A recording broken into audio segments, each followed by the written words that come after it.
Welcome back to the Essentially You podcast, all about reinventing your health with safer, cheaper, more effective natural solutions and powerful lifestyle changes so that you become the CEO of your health.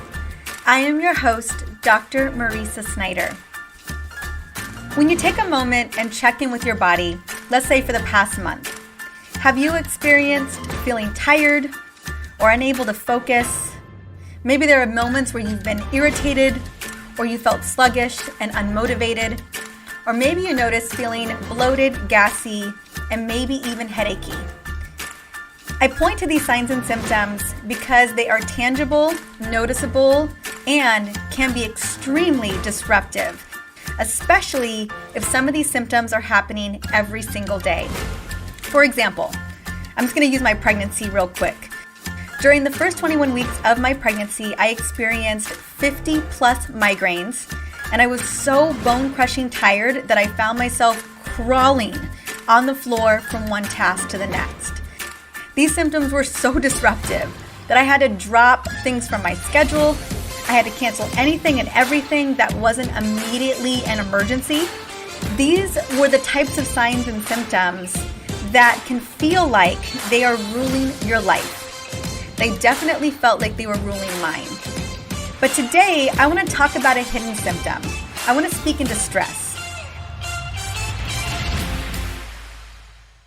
Hey, one more thing. Did you know that one of the biggest nutrient deficiencies that I see in people, especially women, is a magnesium deficiency? This powerful mineral packs a massive punch because magnesium is involved in over 500 reactions inside of the body. Now, magnesium is your best friend if you want more energy, better sleep, a humming metabolism, improved digestion, happy periods, and a happy mood. And luckily, you can quickly replenish your magnesium stores with my Essentially Whole's Magnesium Restore supplement, made with my favorite form of magnesium, magnesium glycinate. Now, use the promo code podcast and get 10% off your entire first order at drmarisa.com/store. That's drmariza.com/store. I will have the link in the show notes for this episode. You are definitely going to want to try it today. Here's the thing about stress. It's insidious. Stress is a silent killer because most of us are entirely unconscious that we are actually experiencing it in the moment. Now, there have been multiple times in my life that I have been very addicted to stress. I would say that stress has been my drug of choice. I would go so far as to say is that I have thrived on stress because I really loved leveraging that extra boost of energy that I would get from epinephrine and adrenaline. I would feel so wound up. It just felt like I was ready to conquer the world. Now, I would use epinephrine and adrenaline to give me that cutting edge and to get through my tight deadlines and crazy, endless to-do lists. It was literally the best way I knew how to get a lot done in a very small amount of time. And I experienced a lot of quick wins because of stress always backing me up. And I learned how to be extremely efficient because of stress. I literally time myself doing everything so that I can improve that time to do those activities faster the next time. I was literally always up against the clock, from pumping my gas to going grocery shopping to getting ready in the morning. Everything was timed. I thought leveraging stress made me a superwoman. But I was really the poster woman for rushing women's syndrome, disguised in a superwoman cape. Now, before I continue on with my story, I want to take a moment because, one, you may be wondering, what is rushing women's syndrome? And two, also wondering if you're actually experiencing it yourself, like right now or earlier today when you were rushing off to go do something. Now, this term was coined by Dr. Libby Weaver, and she had found that most women are struggling with some form of rushing women's syndrome. Like there's a spectrum of the level of rushing that we can experience. It's like we're programmed to do the most in the smallest amount of time. Basically, make the impossible happen. So here's how you know. You have rushing women's syndrome if your instinctive answer to someone asking you, how are you doing, is I'm busy or I'm feeling stressed. If you rarely get enough sleep, you make fast and typically poor food choices, you rely on coffee to rev you up in the morning and in the afternoon, and you use wine to calm down at night, you move very fast, afraid to let anyone down. You will do everything possible to avoid saying no, squeezing every last drop out of your day, even if it means answering emails in the early hours in the morning or super late at night. Hello, 12 o'clock, 1 a.m. email replies. Literally, there is no rest for you. For so many women today, rushing is the new normal. You might not think that you're particularly rushing around because you're handling business, but your liver, your gallbladder, your kidneys, your adrenal glands, your thyroid, your ovaries, your uterus, your brain, your digestive system, and your immune system certainly does. Now, I have found that we often don't even know when we're experiencing stress because it's so unconscious and we don't always pay attention to our body's physiology. Like many women, I operated as a rushing woman for many years, ever since high school. And if I had to go way back to when it first hit me on how to operate this way, I would say that it was a conversation that I had when I was 9 years old that literally changed it all for me. As I have shared here on the podcast in the past, my childhood was not an easy one. And there were times where it was very, very hard and even very scary. For many years, I did not do well in school. I honestly was pretty convinced that I would never be smart. I consistently got D's and F's. I even repeated first grade. And one day a family member sat me down and said to me, "Yep, it's true. I wasn't naturally gifted in academics, and it would always be hard for me. But if I worked harder than everyone else and I outperformed and outpersisted, I could still get ahead and create success." And I remember in that moment, sitting on that bench at the park, I remember feeling very disappointed about not being smart. But I was also hopeful that there was another way out for me, that I could still be something when I grew up if I worked extra hard and I wanted it more than anybody else. So I did just that, especially in high school and college. And honestly, many years of my life were a constant blur, moving and shaking and being persistent and getting my hustle on. I literally ran faster than people to meetings, to events, to competitions, you name it. I learned that if I could hustle harder and I wanted it more, that I would win. And it paid off. I was the most decorated kid in my high school class with a 4.8 GPA.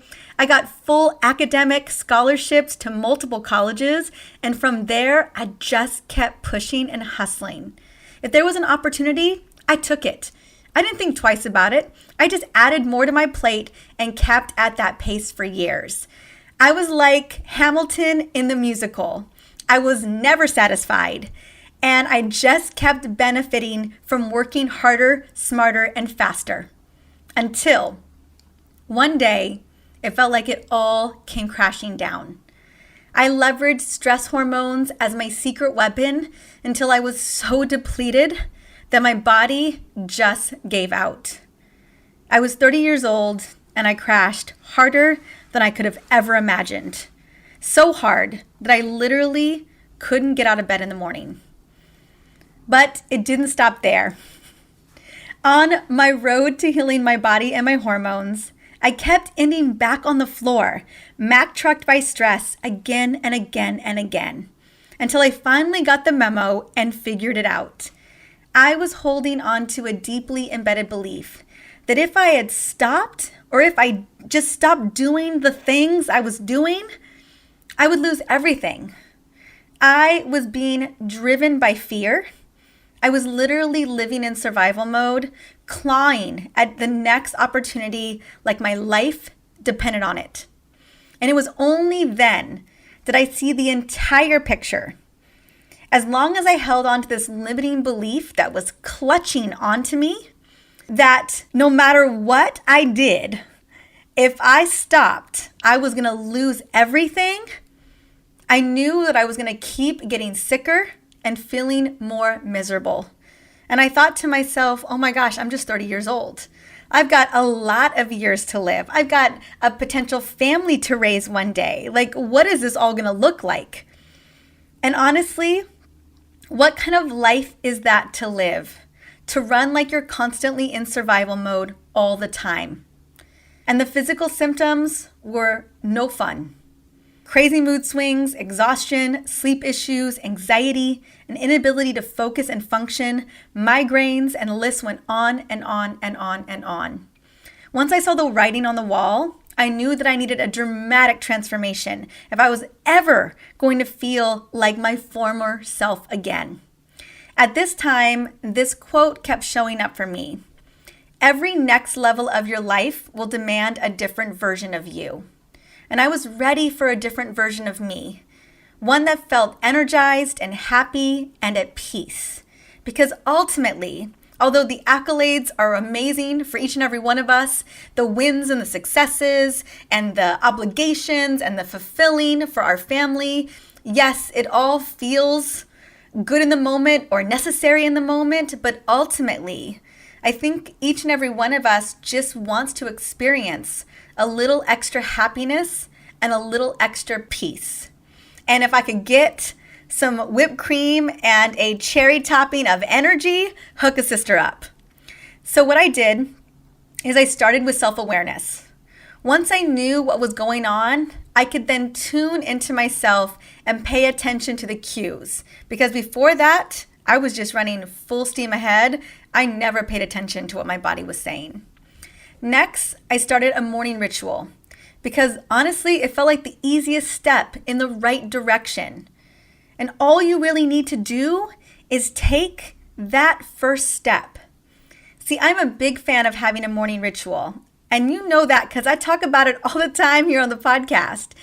And the point of a morning ritual is that it's designed to nourish you and set the tone for your day. And I love setting the tone for the day that I want to have. I love having a day by design, not by default. And it's much easier to get out of the fast-paced, energy-draining danger zone when you're able to start your day on your terms by doing something that nourishes you. And today I have a little special gift for you at the end of this episode very shortly, so stick around until the end. Now, as I shared earlier, for years I believed that I didn't have any room in my schedule for a morning ritual or a routine. But every morning was fast-moving chaos. Yes, I was efficient. Yes, I was well-timed. But it felt like I was in a rat race before I actually started my day. And the rest of my day, no surprise, followed in suit. It's no wonder that I needed coffee literally at 11 a.m., 2 to 3 p.m., and still felt depleted by 6 p.m. It was during this time that I read a quote by Louise Hay. And she said, "How you start your day is often how you live your life." And I remember reading this quote, and it hit me like a ton of bricks. I finally realized that my life was a representation of my crazy busy mornings. I was literally a Tasmanian devil with some high heels and some lip gloss on, running through my morning and just plowing through my day. I never felt grounded. My energy was depleted by late afternoon, if not before that. And it was in that moment that I released some of those bigger limiting beliefs, because best believe we have more than just one. One, that I didn't have enough time, and number two, that everyone else comes first before me. I decided to give that morning ritual a try and see what happened for 30 days. Because don't we all have 30 days to commit to becoming a better version of ourselves, or to feel better, or to feel happier, or to have more energy? I mean, at this point, honestly, I didn't have a choice. And at the end of those 30 days, I was sold. I realized that each day we get to choose the day that we're going to have. And morning rituals really allow that to come into reality. This is when you have the opportunity to choose your intention and flow for the day. Set your body and mind up for success with morning rituals that will support you throughout the day, especially when you look at that calendar in the morning and you know you have a lot on your plate. Now, I found that if you start your day without a morning routine, goodness knows there were many years like that, you will be subjected to whatever is getting thrown at you, depending on other people's needs and agendas, caffeine intake, blood sugar levels. I mean, honestly, you're going to have some kind of day, but it's going to be subjected to external factors, and it's going to feel like you have little to no control over it. And I promise, this will lead to less energy over time because your body and your hormones are just having to respond to the constant barrage of incoming tasks and fires. So what I wanted to do is I wanted to share some ideas to consider for your morning. If you are listening to this episode today, you're listening to my story, you're nodding your head and you're saying to yourself, that sounds a little like what I have been experiencing. Now, note that a morning ritual can be 10 minutes.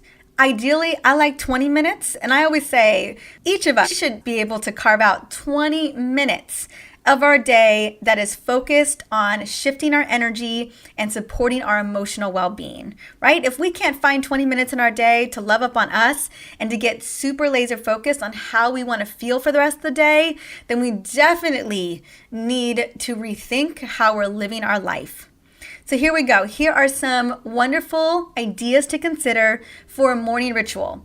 Now, I'm going to list off a bunch of amazing ideas, but I don't want you to feel overwhelmed. It's really about picking one or two that feels really in alignment with you and giving that a try, and then adding extra over time if that feels like it's in alignment. Here's the list. Breathing deeply, being positive about your day, setting the tone by eating right, green smoothie, yummy glass of water, matcha tea, whatever that looks like for you. Hydration, movement, whether it's yoga or taking a walk outside or a little workout, whatever that is. Journaling, especially gratitude journaling. I do gratitude journaling at night, and then I have a little crystal by my bedside, and I go back through all the things that I'm grateful for the day before I go to bed. So I literally bookmark my morning and evening with gratitude, and man, it shifts everything for me. Also, it literally shuts down the mental chatter, because when you're coming from a position of gratitude, especially at night, all those worries and to-do lists and all that stuff, it just kind of melts away. Next, meditation, which I do every single day, not always in the morning, but something to consider. Using oils and aromatherapy, day setting, so getting clear in your calendar, complimenting yourself in the mirror, celebrating yesterday's wins, reading something that you love, like a great novel or a personal development book, affirmations. Any of these things, honestly, are perfect to start your day, even end your day. Although I know we're talking about a morning ritual today, not an evening ritual. So once you pick out 1 to 2 rituals that feel good to you, that final step is saying yes to you and choosing in. Deciding that you are worthy of self-care can be the hardest part. Shifting that belief that I had around self-care or morning rituals was the most difficult part for me, because until I could honor myself enough, I wasn't going to implement new changes that focused on my needs. And that meant I had to change my belief, my consciousness, my habits, and literally how I lived my life. But I also knew that how I had lived my life up until this point, at least when it came to my health, wasn't serving me. So once that shift happened and the actual self-care came into place, I was amazed at how easy it was and how much it shifted everything for me every single day. Morning rituals and self-care helped me to create peace in my day. Now, I'm not going to say that I'm entirely stress-free, because that would be a blatant lie, and I am fully transparent on this show. I do not lie to you. But I have worked really hard to incorporate these rituals along with honoring my body, to know what it feels like to have peace in my day and to operate from a place of abundance and not lack. Basically, I know when I fall back into survival mode, and I can make changes and adjustments to get back to a place of peace and abundance. Now, I definitely still have my stress moments, but again, I'm just quick to notice them and make adjustments. And what I've learned throughout all of this, And again, 30 years old version of me was 11 years ago, just a heads up. So it's been a journey. I don't want you to think this is going to just happen overnight. What I've learned from all of this, especially the hard way, is that you can have it all. You can have the goals and the dreams and still have the peace. It's really about creating flow and prioritizing your needs. Self-care and peace don't need to ever take up massive space in your day unless you want it to. It's simply about carving out time for you to refuel, recharge, so that you can get back out there and continue to kick booty, because I'm not telling you to not do that. And live your mission, live your truth, live your purpose with just a little bit more ease and grace. Like, what if you could have your mission and your purpose and your ease and your grace? Then I would say heck yes to all of it. Now, if any of this is resonating with you today and you see a little bit of yourself in me and my story, I want you to know that you are never alone on this journey. And I want to share a little gift that I created to help you get started. Because it's one thing to listen to a podcast episode. It's one thing to have me rattle off some ideas around self-care and morning rituals and that first little step to take. But it's another thing to actually have a guide, to have a reference guide with recipes and how to actually begin to put this into place. So I would like to send you and to gift you some easy morning and evening rituals and recipes. I have my top 11 wellness rituals guide along with recipes and an energy boosting guide, because let's be honest, everyone can use a little extra energy in their life, including myself. And I call it the Vitality Bundle. Now, it's going to be in the show notes for this episode, which is 233, I believe. I just know it is in the show notes for this episode. And I just want to say thank you so much for stopping by and joining me today on the Essentially You podcast. I hope that my story helped to shed light on what is possible for you and that creating peace in your life is 100% doable. And I know so often that when we've got that moment of peace, that we really get to channel in that happiness, that joy, just that feeling that, I don't know, it's just something that I lacked for so long, and I'm just so grateful that I have it today. Thank you so much for listening in today on the Essentially You podcast. This show is all about providing tools to rock your hormones and feel amazing in your body. Now, if there is someone in your life that needs to hear this today, take a moment, screenshot this episode, shoot it on over to them via text message or share it on social. And when you do share it on social, which I love, hashtag hormone literacy or hormone CEO.